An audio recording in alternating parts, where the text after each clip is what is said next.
Hey everyone, this is MusicTechHelpGuy. In this video, I'll show you how you can take loops from Logic's loop browser or third-party audio loops, specifically audio loops. I'm not going to be using any of the MIDI loops for this video. And I'm going to show you how you can take those loops and you can chop them up and repurpose them as EXS24 instruments rather than just using the loop as is. So as most of you know, when you just drag a loop in, it doesn't give you a whole lot of creative control over the loop. Being able to chop up a loop and repurpose it and make your own rhythm out of it, make your own melody out of it is really helpful. So let me show you something I came up with just in 10 or 15 minutes using this technique.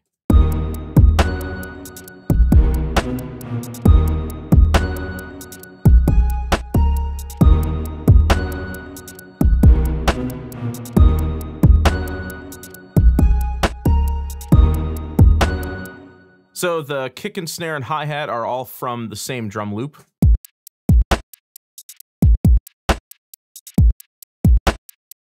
Then there's this sort of like ambient, plucky sort of lead in the background.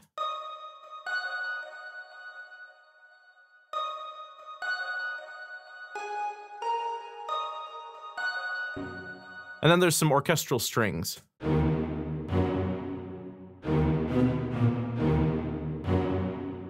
Now, the only thing here that I didn't use a loop to create was this 808 bass line.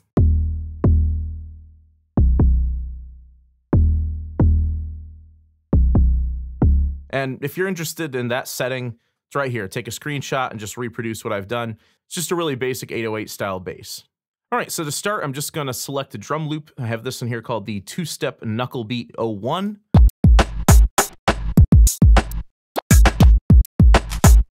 So I like the samples, I like the sound, I just don't like the rhythm. So I'm just gonna drag this in here on a new audio track. Now there's a couple ways to do this, but what I like to do is I like to turn on flex time for the track, and I select the slicing algorithm. And what you can do is you can right click on this and select slice at transient markers. And what this will do is it'll cut up the drums into the individual elements of the drum beat. Then what you can do is just drag over the whole thing, or even just a selection of it. If you've got all of the samples you need just in the first measure or so, you don't necessarily need to load in all of them.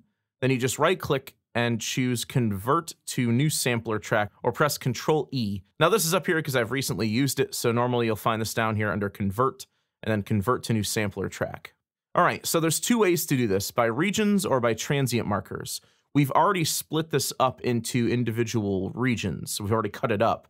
So that's what we want to use. Each one of these little clips is going to become a sample in the EXS24 instrument that we can trigger with our MIDI keyboard. If you haven't separated everything like I've done here, you can use the transient markers option. But for some instruments, you'll find that it puts in too many transient markers or some unnecessary transient markers that end up making it sound worse. So I like to separate it first, then use the regions option here. There's an option that says create one-shot zones. A one-shot zone is a zone where you can play the note. No matter how long you hold the key down, it'll play the full sample length. And then it automatically sets up a trigger note range, C1 to G8. I'll stick with that. Now what this does is it creates a playable sample instrument with all of these individual regions that we've cut up on different notes starting on C1 on my MIDI keyboard.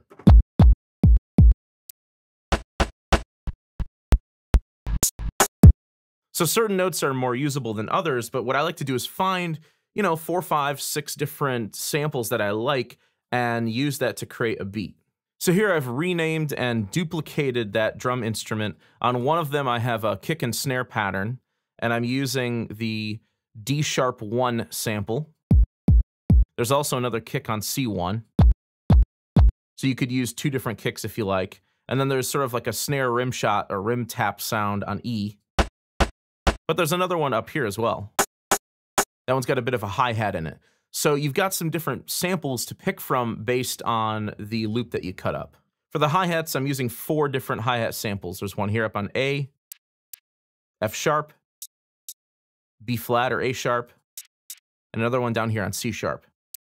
And I find that sort of going between these gives it some variation.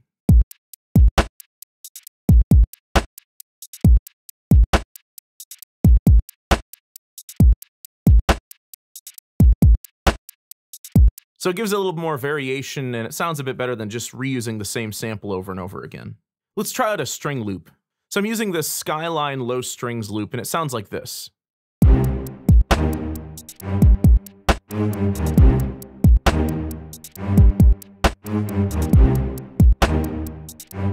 That's pretty cool on its own, but I want to do something different.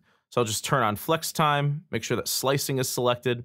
And what I'm going to do is I need to affect the analysis of the transient markers, because as you can see, it's putting a transient marker here and one here where they don't belong.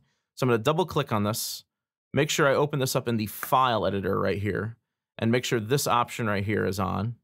And you can either pull down the analysis amount here by clicking the minus or plus button to increase the analysis, or what you can do is just double click on these manually, and you can set these analysis markers or transient markers manually. So I'll make sure that I don't have any weird ones. You just double click to add new ones, and you double click to remove them as well.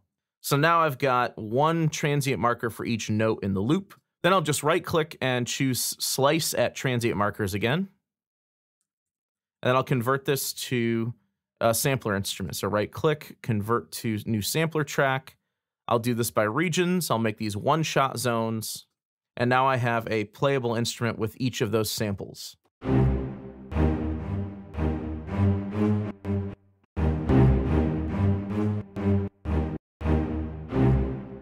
So I've come up with a bit of an idea here for this.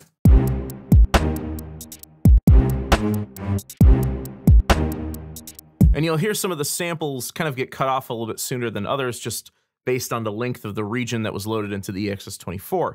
So one thing you can do is add a little bit of reverb. I'm just using the Space Designer here, using the big string reverb preset with the wet signal up pretty high.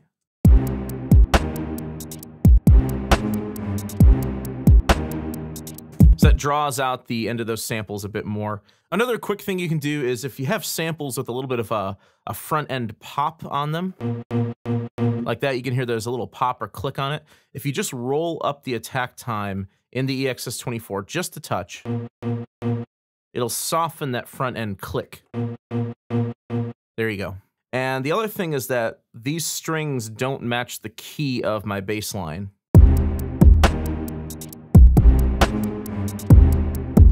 They don't really match. The bass line is in E flat minor, but the original string sample was in C minor. And you kind of have to pay attention to that over here. So what I need to do is transpose these strings up to match my bass line, or I could transpose my bass line down to the strings. So what you'll do is click on that sample instrument that you just created, open up the EXS-24, click Edit to open up the edit window. And what you can do is select all of the notes by pressing Command A, and then you can pull up or down the coarse tuning here. So the coarse tuning is measured in semitones, which is half steps. And I need to go from the key of C up to the key of E flat.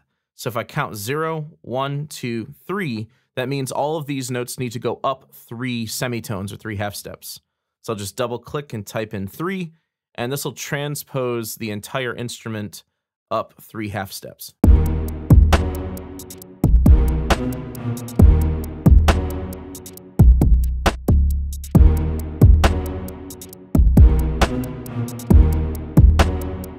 So now it matches the key of the song. All right, next I have this loop called Recollection Melody 1, and this is in the key of A sharp. I believe it's A sharp minor. I'll pull this in, and I'll do the same thing I've been doing. I'll just turn on flex time, turn on slicing, make sure that we have transient markers on all of these, and as you can see, we don't. So if you're working with like a third-party loop or a loop that doesn't automatically have a transient analysis, what you can do is just double-click on it, open it up down here in the file editor, turn this option on, and this will turn on the transient analysis for it. So what should happen when I close this out is the melody should now have a transient analysis, and it doesn't.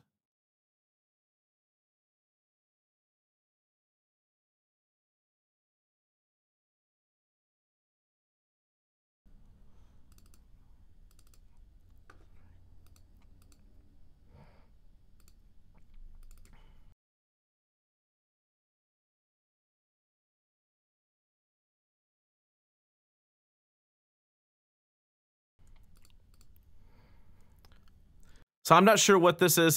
I don't know if it's a bit of a bug, but what I found is if you double click on one of these transient markers and then you just add it back in, it will add the transient analysis up here. I'm not really sure why it does that, but it is what it is. All right, so I've got transient markers on all of these. I can right click, do slice it transient markers, just like I've been doing.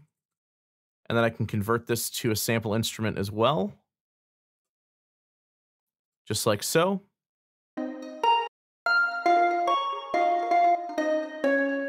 So that was an A sharp, and I want this to be an E flat like the rest of my song. So if we're going from A sharp up to E flat, we need to go up 0, 1, 2, 3, 4, 5 semitones. So I'm going to transpose this whole thing up 5 semitones, just like so. And I've come up with a pretty simple idea here for it.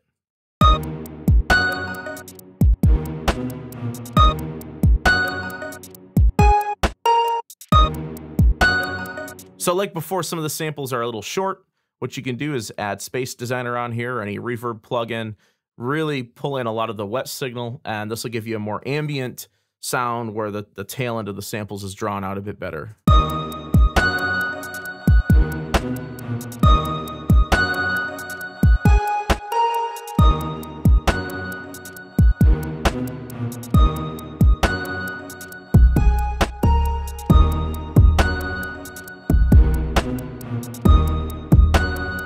So that's how you can take loops out of Logic's loop library or third-party loops and take loops that make absolutely no sense with each other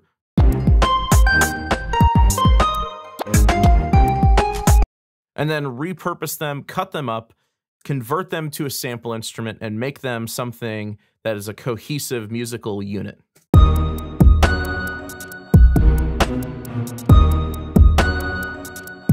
So I'm probably making this look way easier than it really is. It does take a little bit of playing around, finding the right loops. Obviously, I've prepared these loops in advance. I know that they work well, but what you can do is take any loop, find the tones that you like, find the texture that you like, cut it up and repurpose those sounds by creating new rhythms, transposing melodies, transposing bass lines.